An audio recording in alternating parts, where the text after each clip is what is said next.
guys, welcome back to RC4wd.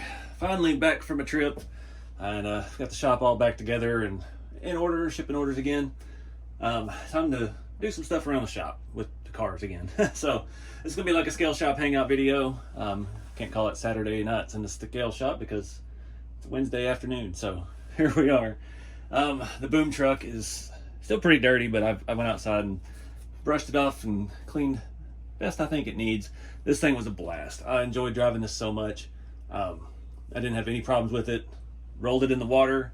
Actually ended up submerged like this up to here. It was hilarious, and unfortunately the water part was just out of camera sight. You can see it roll down the hill, but yeah. Having some issue. I think one of my hood hinges is loose. I think it's actually stretched out. I already checked that. It is tight. So we may have to upgrade to the metal hood hinges eventually. They do have metal upgrades for a lot of this stuff. The key with the doors, if anybody's building one of these, don't tighten the pieces in there all the way. That will basically lock the door closed, and then when you go try to open it, you stretch it out, you snap it, something bad happens. So yeah, just a little pointer there. I think I talked about that in the build series. If you're interested in these, check out the link below to Asia Tees. They've got all the boom trucks and stuff in stock, some of which actually ship from Arizona. And it's a killer setup. This thing was phenomenal, super scale. The way it stuffs these little skinny tires up in there. I would really like to build kind of a stock. I want to do a 3/4 ton or a 1 ton square body. I've been sitting on a GCM C-Max chassis forever, and I just haven't been able to put it all together yet. The problem is because of the crew cab. I want to do a crew cab, and the print file for that doesn't have window trims and things like that. There's only one man I know that can build it the way that I would be happy with it, and I don't want to bug him right now because he's always got a lot on his plate. So that's just something to think about. But I wanted to build that with the other. They have the chevron pattern tires. I've got some somewhere, but the other boom tires are the old chevron-less mud tires like you used to see on a lot of square bodies back in the day, and even older. I've even seen those on like some 40s and 50s trucks. So just kind of a cool look, kind of a stock 4-wheel drive K20 or something. But yeah, that's the only thing I've got in my mind as far as the future build. With this truck, I don't even think I want to put lights in it. I'm going to drive this thing till it falls apart. And yeah, definitely will say this probably won't be my last boom racing truck. This thing was awesome. And like I said, I did roll it, and this windshield frame held up good. I was afraid of just carrying it in my cargo box on the road trip that it was stuff pushing down on it would mess it up. But yeah, that's a nice flexible plastic they made that out of, and this piece that attaches to is pretty stout. So really good design there. Still got some dried mud stuck there in my body line. Oh, I hate that sound, like nails on a chalkboard. But I absolutely love this truck. Not gonna change anything. This is just gonna be my main runner for events this year. And I got Bob's shirt all dirty. Got a little mud on him as much as the truck. But I was just doing a little after run inspection, make sure everything's good. I don't even had that diff cover on there. Drive shaft's barely got any scratches. This under protection, the kit does come with these pieces, but these here were an option that attach to the inner fenders that are an option. Highly recommend, because there was barely anything on the inside of the body. This absorbed most of the mud, and we got pretty deep in mud. So definitely worth it. I don't see any rust on the hardware except for the Phillips heads on the hood, because I stripped them out changing the hoods. And so that's the only things we got to worry about with as far as rust goes. And I did build the axles and grease them pretty heavily, so I'm not too worried about that yet. Everything sounds good and runs and moves smooth. But absolutely love this little thing. And then high gear, you can still drag race, so that's always fun too. So what else? I've mentioned it in the other video, but if you haven't seen it yet, I've got an action figure now.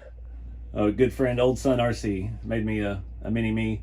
And, yeah, I got my cans of primer and my selfie stick. So he'll be hanging out around the shop, take Bob's place since he's out driving. But yeah, just if anybody saw that in the background. I'll put this truck back together.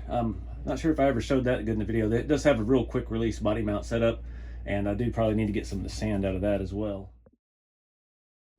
Take a look down here. That side's moving good. That one had a little sand in it.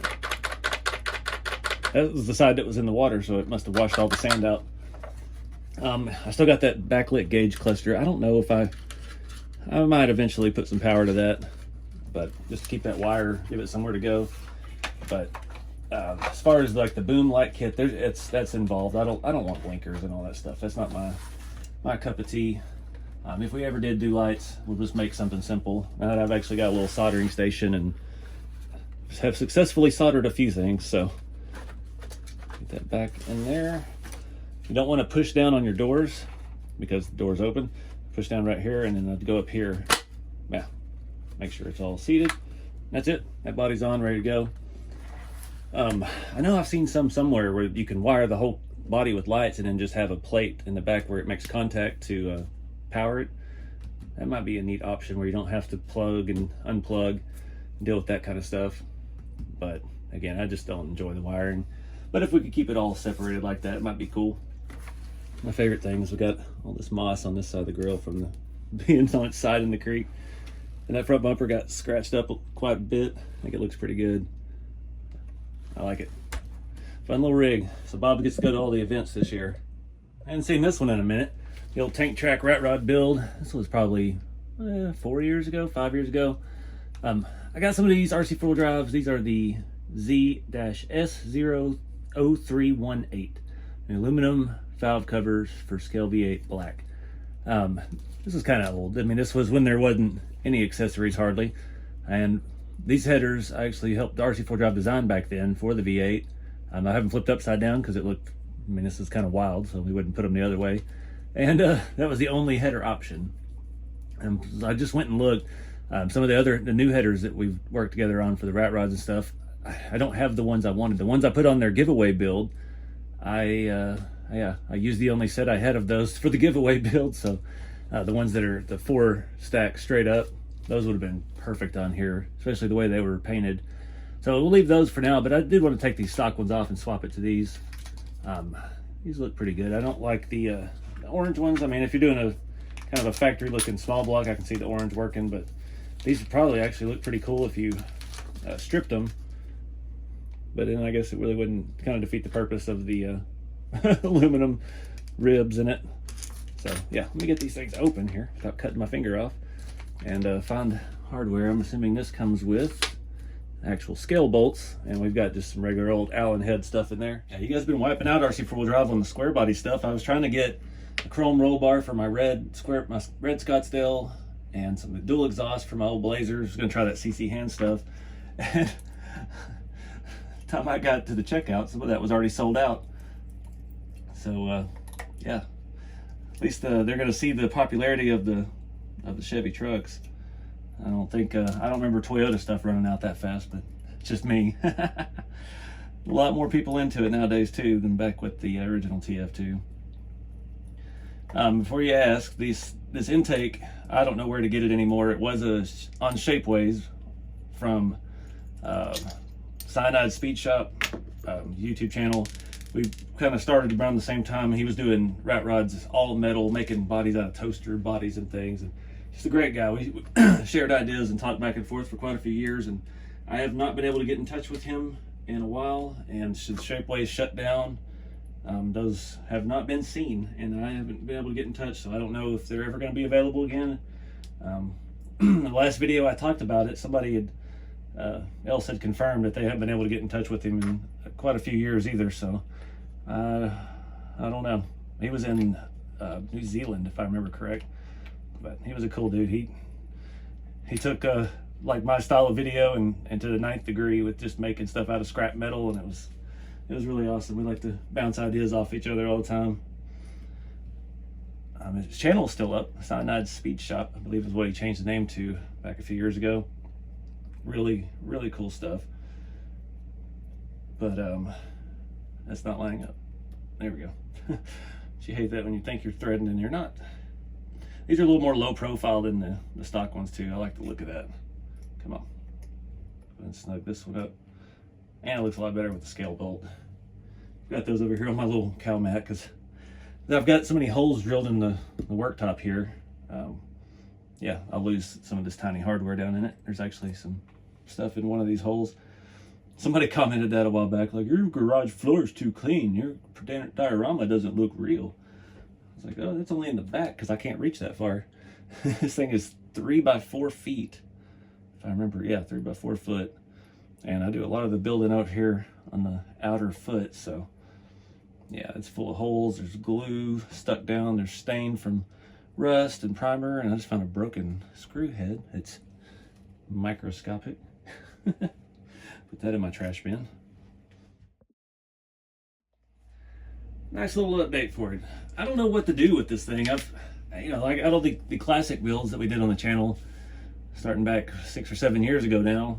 I mean, I'm not going to sell them, so don't ask that. But yeah, I haven't driven them in a long time. This one I actually used to take to events and drive. I drove around the buggy track at USTE a few years ago. Does run and drive. It does have suspension. This fender's had some better days. It's got some patches on it and stuff, but I did lose one of the headlights on that. And those are some Porsche 1/8 scale. I don't know if it's from a Bugatti or some Rolls-Royce kit, and I've not been able to find the exact lens. I keep a safe search on eBay for those, but yeah, those are old expensive high-end model kits, and parts are getting harder and harder to find every year, so I don't know. But I did upgrade this one with an interior. I got a dash and a steering wheel and a seat. Did not put a big shifter in it. I don't know why I didn't do that. Remember, we got the whole build on the channel. This is one of the precursors to the rat rod kits. This is all fires and hammer. Making it 3D printed grills when I first started working with Awesome Designs, and just an old Yoda 1 rear axle, some tracks I found on eBay, scale V8, R4 transmission, lots of raw steel and aluminum and sheet metal and scale bolts. It's really crazy looking back at it and how this all started. These scratch built rat rods I did were the only thing that kept me sane through my 10 years of working in a factory. Just having something to occupy my mind while I'm doing mindless manufacturing job. Yeah, something to look forward to get home and run home and try new ideas that I'd sketched out at work the day before. It really got me to where I'm at today with the channel, and now we've got the kits like the hot rod in the background, and really changed the way things are done here. I get asked often, like, am I going to do any scratch builds ever again? It's hard. Like, that part of my creativity is now pulled to designing the kits and creating new products and stuff for y'all. But I'll never forget, over the 6 years I was building the scratch builds, every single video, every event, every single time I went anywhere with one, everybody wanted one. And everybody, the people who looked into it and really checked into it, were telling me, can you just make me a frame? Can you make me a frame? And that's like, you can't make a frame unless you have a body and wheel and tire and proportions in mind to make it work. So that's why I started doing the kits. So, okay, we started with the number 2 truck and kind of went with that body and that setup and built the first rat rod kits around that.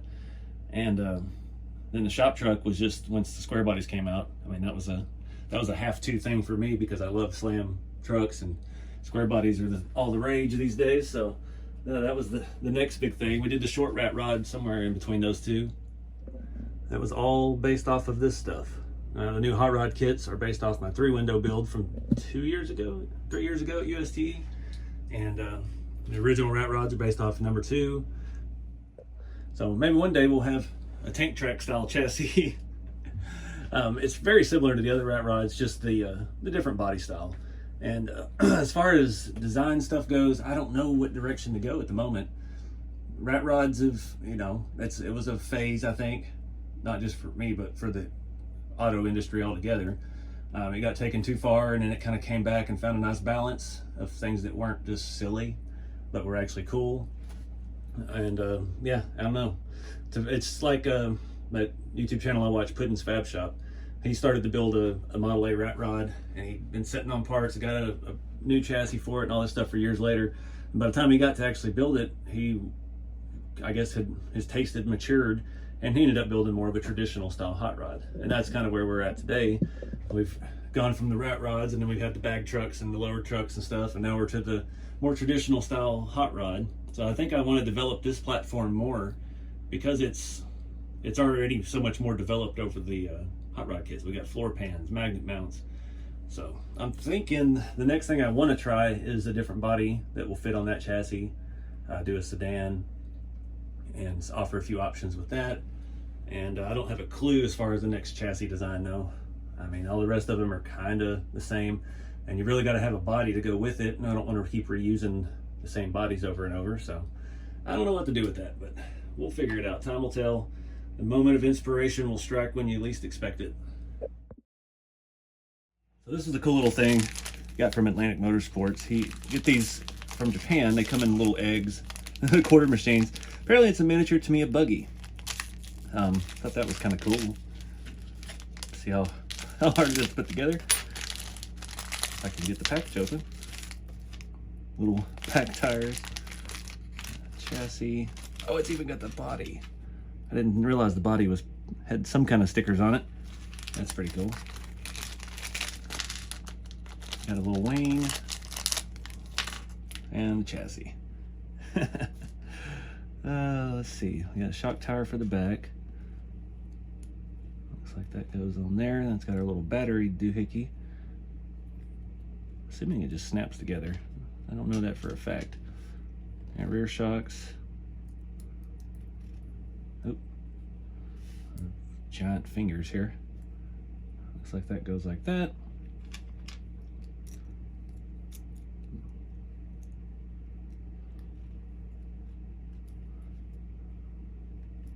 And the wing, one way or another. There it is. We got skinnies for the front, wides for the back. So where do they go? That way. Put those on and squeeze it together. It actually rolls. Make sure we get the right side, face it out. That's cool. Tiny little thing. Have that sitting on the shelf in the scale shop. So I think I'm about all caught up. Had a debacle with the hat. So I've got new hats coming with the shop truck logo, and I got patches in the store already. They sent me hats with the old logo. We've gone back to the Richardson 112s. The other ones I had were Pacifics. They were a decent hat, but these just a little bit better quality snap stuff. Everybody likes the Richardsons. The other hats will be the same color, but they'll have the black shop truck logo profile around it. They look pretty cool. I've got an event coming up here in a couple weeks, Texas Crawl Fest. It's down between San Antonio and Austin. If you're in the Texas area, which is a massive area, or you just want to get out and do some tiny trucking, this will be a regular event. I'll have a booth set up. I'll have a little bit of everything there available, including the new hot rod kits. These have been hard to keep up with. I've been selling a lot of these because this is a 20-hour print. That's an 8-hour print. There's a lot to it, but those do come with the base plate, the magnets, the motor plate, servo mount, and the frame rails. They're $210. Right, it's cheapest price possible. Now I did want to ask, I've had some interest because some people just really don't like body work. Totally get that. As good as these are, they still require a little bit of body work. Like I showed in the other video, this one has a couple heavy coats of primer, and I kind of halfway sanded it, and it looks pretty dang good. If somebody really, put an hour into it, it'd be really nice. But I am thinking I'm going to do a test run tonight, now that I've gotten caught up on making these for a little bit, of a ABS GF, like I was doing the previous version of this. Super smooth, really nice finish. It's a more expensive filament, but I'm going to do a test run and see how it looks. But if anybody be interested in a higher end print material, just let me know. I'll do one and we'll see how it turns out and go from there. But it takes about the same amount of time to print, so we got that going for us. But I appreciate all the support, guys. Yeah, just it's been 3 years. I saw the Facebook memory yesterday since I did the reel where I took my Peterbilt hat off and put on the RC4wd hat, and I sold. My house was half empty, and I sold my house and moved and started trying to do this full time. And I just spent the first year spinning my tires in the mud, as they say, trying to do YouTube and trying to make money off of that. And it's just not. YouTube doesn't get the views anymore, and they constantly restructure the payments and stuff, so it's less and less every month. So I'm 3 years ago, I make half as much a month off of YouTube as I did then. And so the kits have really kept me alive, and you guys support. I don't like selling merch. I've got asked for it, so I do the hats and the patches and a couple little things, but t-shirts and stuff, I can't keep up with all that. I've put all my energy, like I said, all my creativity into the product. So that way, if you support me by giving me your money, you're getting something good out of it. And that's the way it should be. You shouldn't pay me just to be on YouTube talking. We got ad revenue to cover that, and it's, you know, that's not a real talent. But if I can provide you with a product, a good quality, cheap product, affordable compared to a lot of 3D prints, to get you out there and building something cool, and that's what it's all about. So, like I said earlier, I don't know what's next. I don't know what other things I got in the future, but I do still have some of the rat rod, super short rat rod kits. They are discontinued. That's this one over here. Not sure why those just weren't as popular as the long ones. I had a bunch of people when I first came out want a short one, and so I made a short one. It's a different grill setup, a little bit different steering setup, and yeah, they just haven't been moving. So those are marked down, clearanced out. I do have a couple of these on the website that are slightly defective. They've got like some lines in it, like the one I used for myself. I didn't take the time to sand out the line. Can't even see it. It's got one hard line in it. Be easy to sand out, so we'll revisit that body once I figure out a theme for that build. But I've got a couple of those. They're I think I marked them down to 150, and that's the full deal with the chassis fine. The bottom plate might have a little slight defect on it, but nothing major. So yeah, I'm always adding stuff like that. I'll post the defective stuff up real cheap just to try to make my money back on the materials. I'm losing money on the time, but that is what it is. But it's just something for you guys if you want to try something but you don't want to cut up your good part. I can get you one real cheap. But it's that kind of creativity and that kind of spirit that's what this channel is all about. So appreciate everybody watching. Like I said, never in my life would I thought I'd have a brand and a logo and hats that people would wear. Out last weekend, I saw probably 6 people wearing my hats. It's pretty wild to see. So yeah, get out there and have some fun with the hobby, guys, no matter what kind it is. Appreciate y'all watching. Keep it scale, and I'll see you next time.